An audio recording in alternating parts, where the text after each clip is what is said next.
Assalamualaikum warahmatullahi wabarakatuh. Halo semuanya, selamat malam. Bertemu lagi dengan saya, Rizky Dwi Falavia Putri. Di video kedua ini, saya akan menjelaskan tentang anatomi fisiologi sistem kardiovaskular. Nah, apa sih sistem kardiovaskular itu?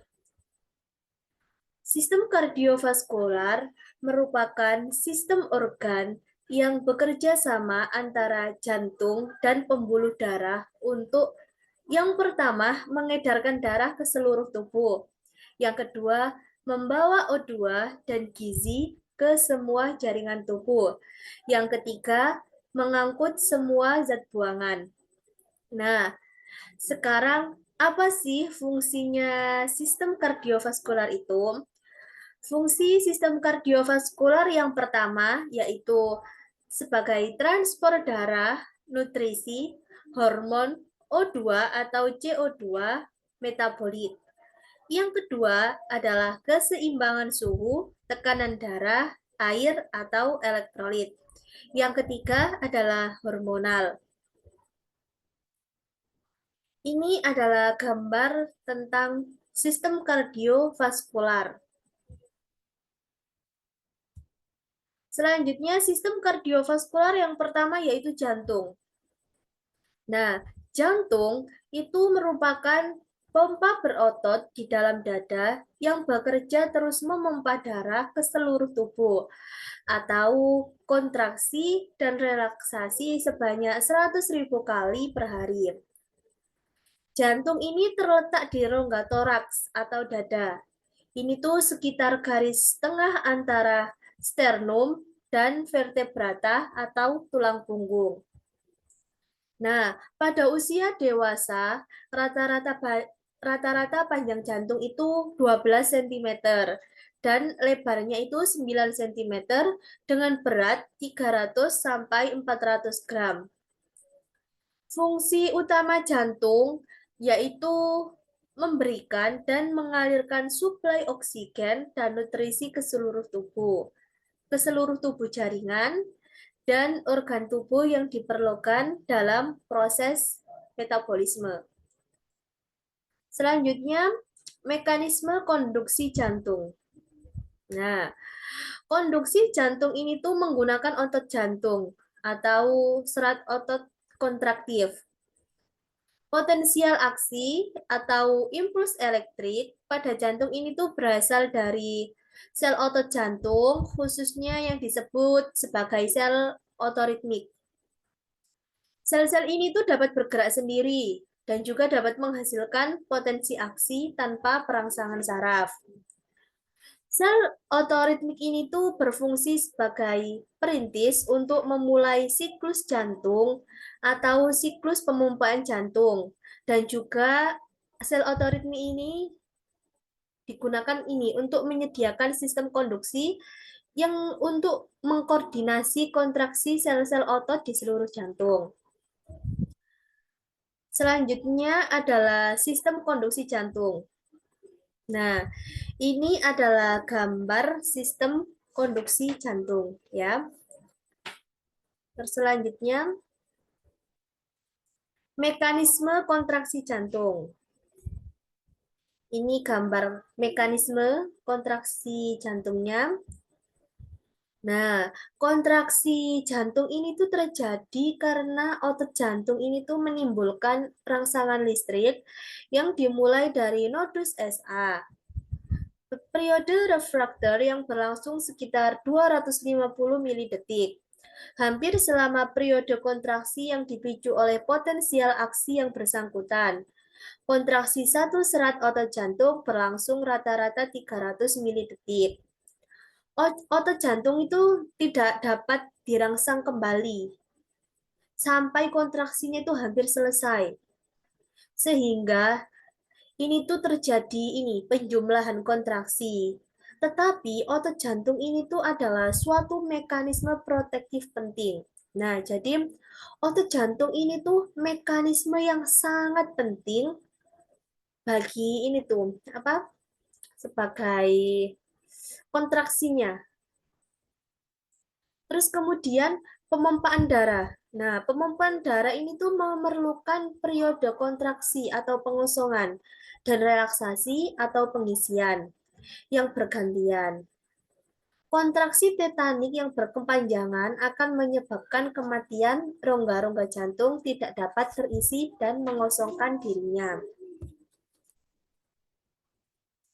Selanjutnya adalah bunyi jantung.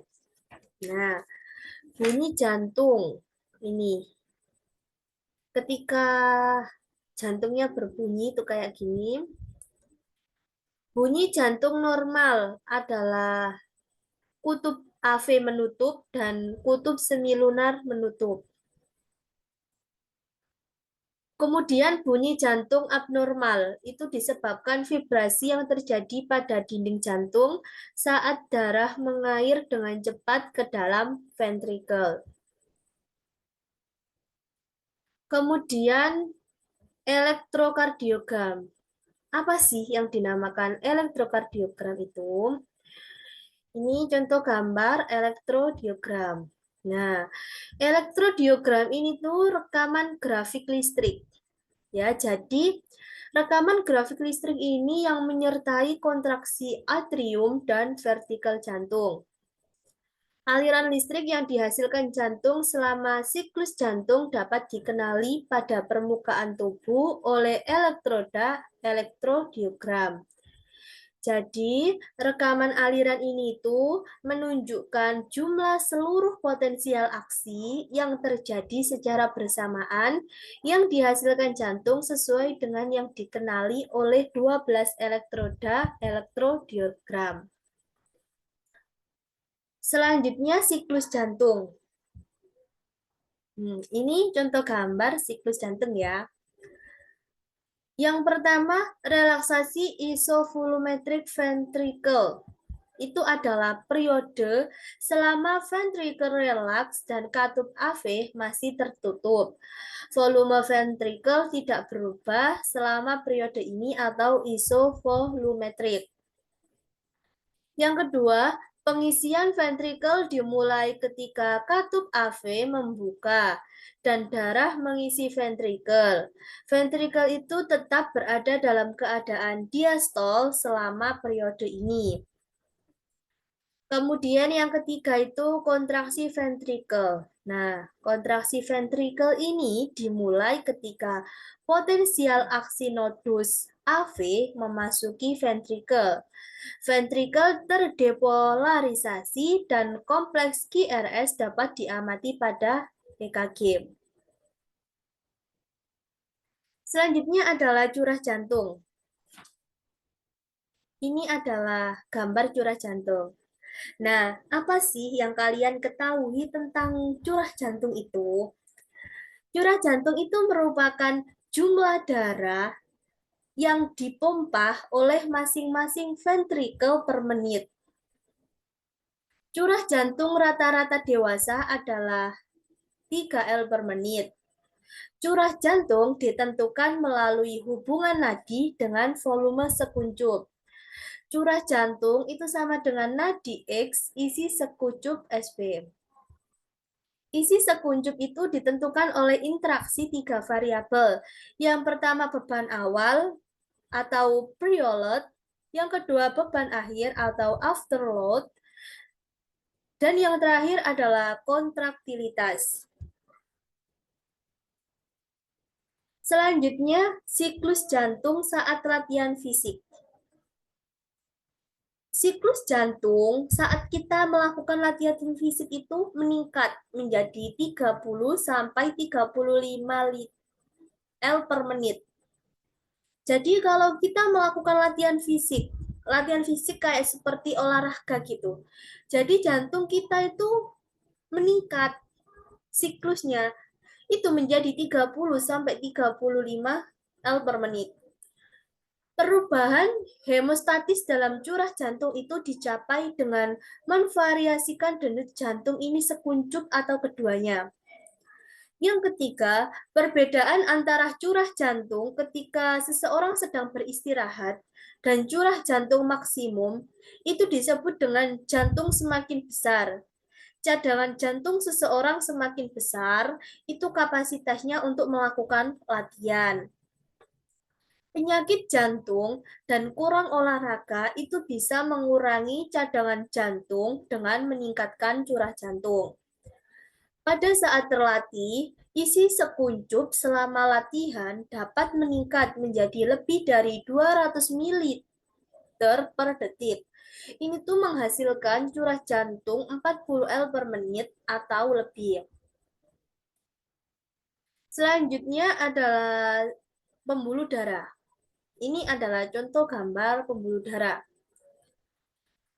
Pembuluh darah ini tuh termasuk bagian dari sistem peredaran darah yang merupakan jaringan elastis membawa darah yang dipompa dari ventrikel kiri jantung ke seluruh tubuh. Kemudian mengembalikannya lagi ke dalam jantung. Yang ketiga, menyalurkan darah yang mengandung oksigen ke sel dan jaringan dan mengembalikannya lagi ke darah vena. Terus kemudian ke paru-paru untuk pertukaran gas oksigen dengan karbon dioksida. Yang terakhir, membawa sel darah putih ketika terjadi infeksi untuk mekanisme penyembuhan. Selanjutnya, jenis-jenis pembuluh darah. Yang pertama adalah arteri. Arteri ini tuh mengandung banyak jaringan penting dan sebagian otot polos. Fungsi arteri pada pembuluh darah ini tuh yaitu pada saat ventrikel kiri memompa darah masuk ke dalam aorta dengan tekanan tinggi. Yang kedua adalah arteriola. Ini tuh terdiri dari otot polos dengan sedikit elastis dan sangat peka dan dapat berdilatasi atau berkontraksi. Saat berkontraksi, arteriola merupakan tempat resistensi utama aliran darah dalam cabang arterial. Selanjutnya adalah perbedaan arteri dan vena. Nah, ini. Perbedaan arteri dan vena itu dilihat dari arahnya. Dilihat dari arah perbedaan arteri dan vena itu, kalau arteri itu dari jantung ke seluruh tubuh. Kalau vena dari seluruh tubuh ke jantung. Jadi ini tuh kebalikannya. Terus kemudian dilihat dari letaknya. Kalau arteri itu agak ke dalam, kalau vena itu agak keluar, bahkan dekat dari kulit. Dilihat dari strukturnya. Strukturnya, arteri itu lebih liat dan elastis. Kalau vena itu lebih tipis dan tidak elastis. Terus kemudian dilihat dari denyutannya. Arteri itu terasa, kalau vena tidak terasa. Kemudian dilihat dari tekanan darah. Arteri itu lebih tinggi, vena lebih rendah. Kemudian lagi dilihat dari jika terluka. Kalau arteri itu darah akan memancar, kalau vena itu darah akan menetes. Yang terakhir itu dilihat dari kandungan darah. Kalau arteri itu oksigen dan sari-sari makanan, kalau vena itu karbon dioksida dan uap air. Selanjutnya adalah sistem peredaran darah. Ini contoh gambarnya sistem peredaran darah. Sistem peredaran darah itu zat makanan, hasil pencernaan diedarkan ke seluruh tubuh yang memerlukan.